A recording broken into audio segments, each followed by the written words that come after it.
from the presence of God. Moses has to go down the mountain knowing that twice he's been denied by God. Moses waits a few weeks and he climbs back up the mountain. Somebody say, I want to be climbing up that mountain. You don't want to see the promised land. Moses climbs back up the mountain and he stands at the door, and God invites him in past the lightning and the wind. God calls him in with the thunder, and Moses says, God, don't let your anger be upset. But God, this is so important to me. Please, God, would you please allow me to go over? The Bible says, and the anger of the Lord was kindled against Moses. And God looks at Moses in the face and says, Moses! It's 3 times you've asked me the same thing. And I told you, as I've told you twice before, I tell you now, you cannot go over. Why can't Moses go over a rock? The New Testament teaches us the reason. The New Testament teaches us that there was a rock that followed Israel through the wilderness. And the Bible says that rock was Christ. That rock was a type or a representation of Jesus Christ. And if Christ is the propitiation for our sin, if he is the perfect lamb, Christ can only be smitten one time. When Moses hits the rock once, it is justified. But the second time, he was to get results through the power of the word. He didn't have to strike the rock because the lamb had already been smitten. Moses, you did not sanctify me. You did not keep the type. Therefore, because you smote the lamb twice, you have desecrated the plan of God. Moses, you cannot go over it. But Moses, because you worked so hard for the last 38 years, I will let you go. I'll let you move up to Mount Nebo. I'll let you stand on Pisgah, and I'll let you look out. Now, some of y'all would have said, well, hey, if I can't go over, you don't need to looking at it. Why dangle the keys in my face if you ain't gonna let me drive? Why let me smell the aroma if you ain't gonna let me eat the food? Moses says, God, that's good enough for me. I just want to see what I've been preaching about for the last 38 years. Moses says, let me go. God said, God and Moses, look at God and Moses standing on the cliff. God said, Moses, look out toward the sea. Look at the Euphrates River. Look out far beyond. Look at the land flowing with milk and honey.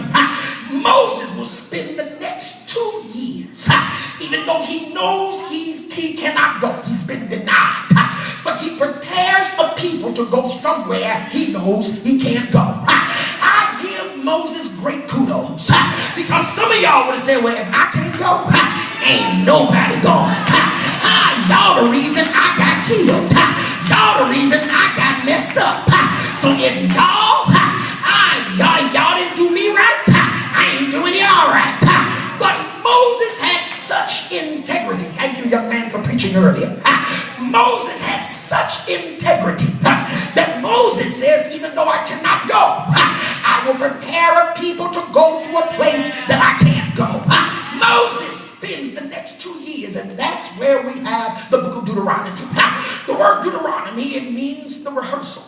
It is from that same word we get deuce, or the second time. It is the rehearsal of the law. The law has already been given, but Deuteronomy, the deuce, the rehearsal of the law. God says, Moses, tell my people, the place that I'm taking them is not like the places they've been. It is so different that you got to keep up with me. Don't get comfortable thinking you know the way, because I'm taking you into some areas.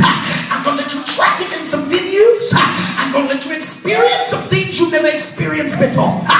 Never lean to your own understanding saying, I got this, God. Moses would tell anybody, never tell God, I got this. Never say, God, I got this one. I'm thinking this one out. The last time you told me to strike the rock, so I guess this time too. No. Even if God has you in familiar territory, acknowledge him in all your ways and let him direct your path.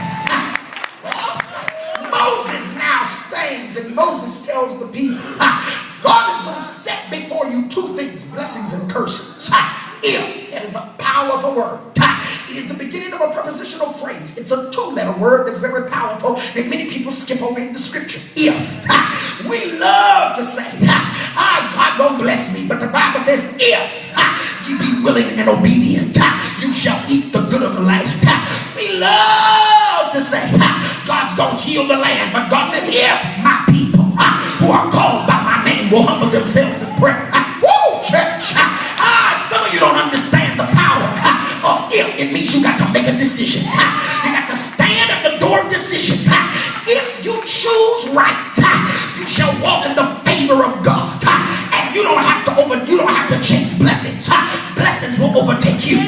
But if you choose the wrong way, hell gonna be your home, and you're gonna suffer while you're on earth, and you'll have no peace. But if you walk in the light of the Lord, if you choose to serve him, he'll be your reward and your real reward. If you say yes to his will, you'll find blessings on your right hand and on your left.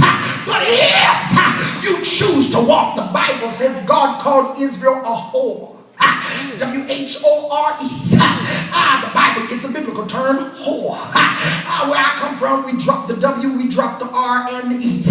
I won't say it, but you're thinking it. What does that mean? Why does God tell Israel? God said you went a whoring after other gods.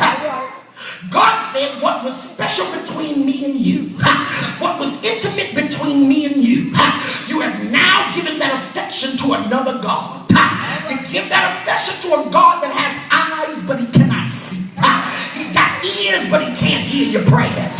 He got hands but he can't deliver. Oh, church, why bow down to a God that's got feet, but if he wants to move, you got to move him? I need a God that can move me. I need a God that can hear my prayer. Well, Moses prepares the people, and Moses tells the saints, he says, God said that where he's taken you, yes, God, it is a land that floweth with milk and honey.